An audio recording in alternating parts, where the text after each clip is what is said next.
Welcome to Incomplete Intelligence, where we dive deep into the ideas shaping the future of intelligence. I'm your host, Min, an AI leader with over 15 years of experience.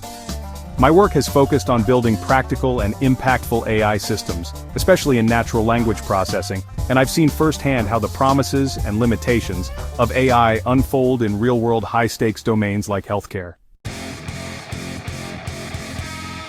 In this very first episode, we're talking about something that's taken the AI world by storm, the AI agent. But here's the question, is what we're calling an agent today really an agent, or are we using the term a bit too loosely? Let's unpack that. In 2024 and now 2025, AI agents are everywhere. From ChatGPT plugins to LangChain workflows to autonomous bots that can plan your vacation or even file your expenses. We're automating actions, chaining models together, and calling them agents. But what's really driving this boom? Let's break it down, starting with 3 key reasons. First, LLMs like GPT-4 finally made human-machine communication feel natural. For years, one of the biggest challenges in AI was this: how do you get a machine to truly understand what a human wants? Before ChatGPT, you had to speak the machine's language. But in late 2022, ChatGPT flipped the script.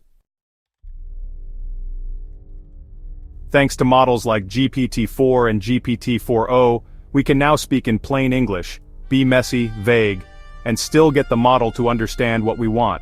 These models can take our intention, break it down into steps, and even start doing things on our behalf. That changed everything. People started thinking, if a machine can understand me this well, maybe it can act for me too. That's where the modern AI agent really started to take off. Second, open source tools made agents easy to build. Once we had smart models, the next question was, how do we build something useful with them? That's where tools like LangChain, AutoGen, and CrewAI come in. They made it easy to connect large language models to APIs and databases, create workflows, and build structured agents that take action. If GPT is the brain, these tools became the hands and legs, helping AI do things, not just say things. Now even indie hackers can build agents without needing a PhD or access to Google-scale infrastructure. Third, the agent boom taps into something deeply human, the desire for delegation. More than anything, this wave of agents speaks to that voice in our head that says, can something just do it for me? We don't just want recommendations, we want reservations. We don't want reminders, we want rescheduling. We don't want ideas, we want execution. AI agents promise something more than automation, they promise delegation. But are they really ready to deliver on that promise? Let's rewind to the academic roots. In 1995, Wooldridge and Jennings defined an intelligent agent as a computer system situated in an environment that is capable of autonomous action in order to meet its design objectives. Put simply, a true AI agent should be aware of its environment, make its own decisions, learn from experience, act on its own, not just follow prompts. So do today's agents qualify? Mostly no. Today's agents follow scripts, rely on constant input, and don't really learn or grow. But by academic standards, they're still incomplete. So what do we actually have today? Most agents fall into 3 types. First, scripted agents, like LangChain bots or hard-coded workflows. They're reliable, but not very smart. If anything unexpected happens, they break. Second, looped agents, like AutoGPT or AgentGPT. These try to plan, reflect, and act. But they're still fragile. They often hallucinate or go in circles. Third, emergent agents. And this is where real progress is happening. In 2025, we're seeing a new class of agents that aim to be more adaptive and goal-driven. One exciting example is Manus, an open-source framework for building truly autonomous AI agents. A Manus agent might research a topic, filter sources, draft a report, revise it, and deliver it, all without needing a human to guide every step. These agents aren't perfect, but they're moving toward the real thing. Still, not every agent project succeeds. In fact, many fail quietly behind the scenes. So why do some work and others don't? There are 3 big reasons why agents fail.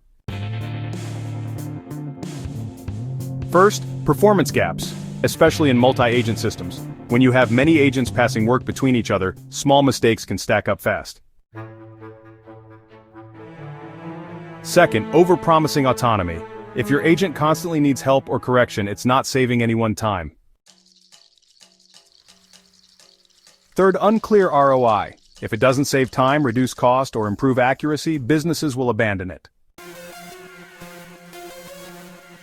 So where do agents succeed? When they take over small, repetitive decisions that eat up human time, but don't require deep reasoning. For example, in hospitals, physicians often look at MRI scans and quickly decide, follow up, refer to surgery, order another scan. These are simple decisions, but they happen thousands of times a day. An AI agent that can make those calls with 99% accuracy can save time, reduce fatigue, and speed up the pipeline. It's not about replacing doctors, it's about freeing them up to focus on harder cases. So where are we going next? First, future agents will need to learn from experience, just like humans. They'll reflect, adjust, and improve the more they work. Second, they'll proactively learn, not wait to be told. It will search, read, ask other agents, or even study without needing permission. Third, the best agents will be wise, not just reactive. They'll know when to act and when to wait. They'll understand risk, context, and consequence. That's the future we're working toward, and that's exactly why this podcast exists, to explore the gap between what we have and what intelligence could become. Thanks for joining me for the very first episode of Incomplete Intelligence.